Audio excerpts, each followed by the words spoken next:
Week 5, Homework Problem 1. This problem is similar to other problems that you've solved earlier. However, I'm going to show you an alternative method to solve this, different than the way that was solved the first time you saw a problem of this variety. The other difference is that in this case, you'll notice that you're being asked to neglect the weight of the beam. And that's common practice in structural engineering, and it really reflects the fact that compared to the weight that the beam is carrying, the beam's weight itself is insignificant. So engineers always talk about the weightless beam on the frictionless surface, and the idea is that we just kind of neglect the things that don't make a big difference in the problem, which makes the problem simpler. So the first time you saw this scenario, you'll recall that we placed a pivot at point B and we calculated moments to the right. Well, there's no reason that you could not place a pivot at point E. It is structurally equivalent. So we'll place a pivot point at point E, and here we'll calculate moments, and we will calculate the tension in each wire rope. Now, if you think about just basic statics, what do we know?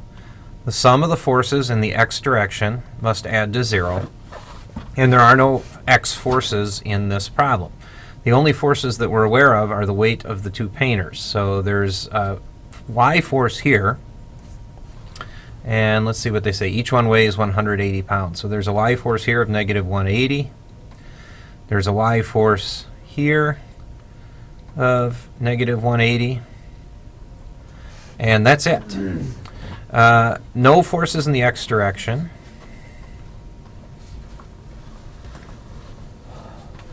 Sum of the forces in the y direction equals negative 180 plus negative 180 plus, and now we'll call this force in this wire rope, I'm going to call it T sub AB for tension in wire rope AB, and I will call the tension over here T sub EF for the tension in the wire rope EF.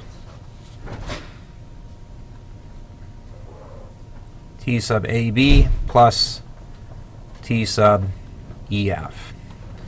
And that's all we can determine for forces. Now, let's think about the sum of the moments. So the sum of the moments, and what point is the pivot point? Well, point E is the pivot point. So we're going to call it the sum of the moments about point E equals, well, it's the moment generated by this person, this painter standing at D, which is negative 4 feet times negative 180 pounds.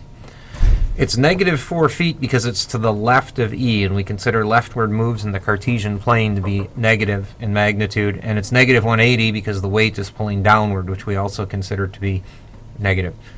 Note that indicates that it's creating a positive moment, which means that it makes this plank want to pivot in the counterclockwise direction around point E, which in the Cartesian plane, that's considered a positive rotation, counterclockwise. All right, plus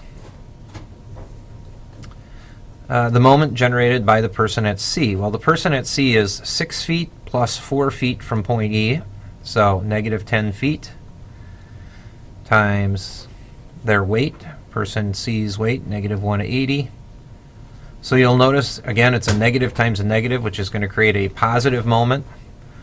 Plus, now, the distance of wire rope AB is 2 feet plus 6 feet plus 4 feet, so 12 feet.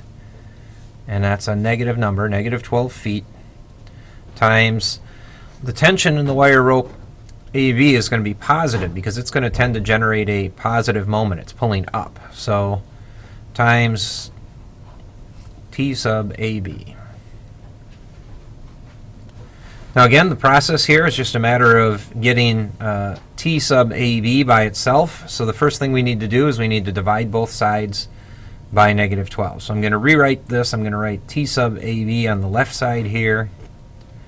T sub AB equals a bunch of stuff over negative 12. And I did that basically just to get the coefficient off of the T. Now, what goes on top? Well, all of this stuff that we have yet to account for goes on the top. So, negative 4 times negative 180.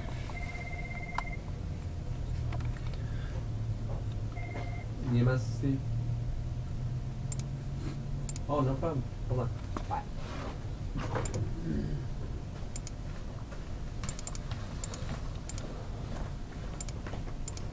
And again, it's a negative times a negative, so it's going to result in a positive 720 foot-pounds.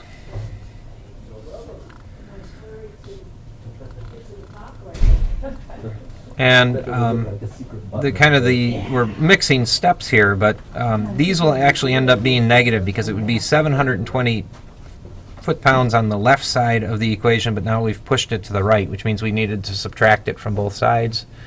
And same thing with, well, 10 times 180, that's negative 10 times negative 180 is 1800, but we're pushing it to the right side of the equation, so it becomes negative. So the tension in wire rope AB equals 720 plus 1800 over 12. Notice that I can just basically cancel all of these minus signs right out. I can just multiply everything by negative 1, and all of these become positive, which makes life easier. Well, 1800 plus 720 is 2520, 2520 over 12. And so now we just use the calculator.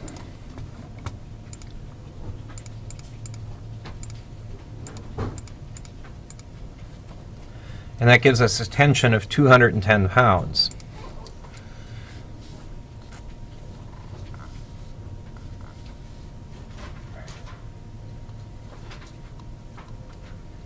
So we know that the tension in wire rope AB is equal to 210 pounds. Now, if you think about the conservation of forces, we said that, look, tension AB plus tension EF must basically be equal and opposite to these two negative 180s. So this would be, another way to say this is negative 360 plus tension AB, which we know to be 250, plus tension EF must add to 0, right? Because all of the forces have to cancel. Their sum has to be 0. So negative 360 plus 210 plus tension in wire rope EF all must add to 0. However, well, let's finish this calculation, then I want to talk about potential errors with this. So negative 360 plus positive 210, that's negative 150. I'm going to move it over to the left side of the equation, which means its sign will change. So 150 pounds equals the tension in wire rope EF. The problem is, if I made an error on the first calculation, that's just going to carry through to this second calculation. So for anything critical, we'd want to run the analysis a second time from the opposite direction and make sure that we get the same result. So I would expect the tension in EF to be 150, and that does agree with the answer key, but let's run this calculation one more time, now with the pivot at B. So the sum of the moments about point B equals, well, it's the moment created by the painter at C, which is 2 times negative 180. So you notice that now this is a negative moment, because if we think about point B, if we pivot about point B, this is going to rotate clockwise, and the distance 2 feet is a positive number because it's a move to the right. Plus the moment generated by the painter at D, which is 8 feet times the painter's weight, which is negative 180, plus the moment generated by the tension in wire rope EF, which is at a distance of 12 feet, and the force is a positive number, and it's the tension in EF. Again, the process is the same. Divide both sides by the coefficient of the tension, which is 12. So I'll move tension EF over here. Tension of EF equals a bunch of stuff over 12. Well, the bunch of stuff is this right here. So negative 360, and again we're pushing it to the other side of the equation, so it becomes a positive number. 360 plus 8 times 180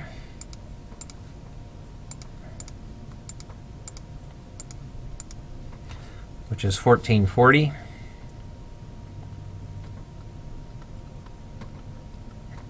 So if we do the sum here, let's see, 40 plus 60 gets you to 1500. You get 1800 over 12. Well, 18 over 12 is 1.5, and add two zeros, move the decimal point 2 places, and you get 150 pounds. And that does check both with the prediction that we made in case 1, as well as with the answer key that's given for the problem.